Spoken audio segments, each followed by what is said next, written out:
Supported our show, cared enough to do something about it, to make your voices heard so that mine can be heard. But I do want to make something clear because it's important to me as a human, and that is, you understand that it was never my intention to make light of the murder of a young man. Jimmy Kimmel back on air Tuesday night, a week after ABC put his late-night show on pause, as comments about Charlie Kirk and President Donald Trump caused a stir in conservative circles. The MAGA gang desperately trying to characterize this kid who murdered Charlie Kirk as anything other than one of them, and doing everything they can to score political points from it. The times that we're in right now, if you talk to media professionals, industry professionals, a lot of people feel like it's dire times, and it's a little sad, and it's a little scary. There's a lot of maybe perhaps hope that we can still fight the system and speak truth to power, and our roles as journalists are still very much intact.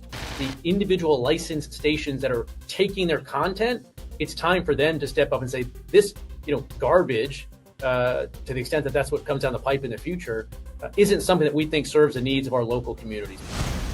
The FCC chairman denied he was putting pressure on ABC and local affiliates to pull the show, and ABC said it was an internal decision when announcing the comic's comeback. Still, the president celebrated the move.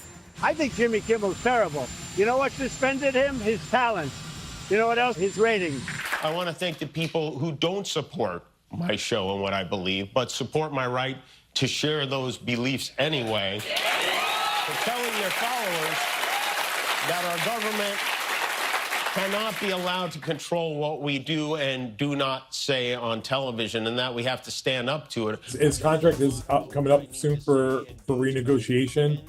He has kind of teased and talked about hanging it up for quite some time.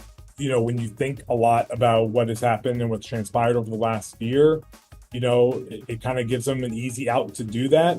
But, again, if you know Jimmy, is he the type of guy that's going to hang it up, or is he going to make sure that he stays in this fight as long as Donald Trump is in the president's chair? I've been hearing a lot about what I need to say and do tonight, and the truth is, I don't think what I have to say is going to make much of a difference. If you like me, you like me. If you don't, you don't.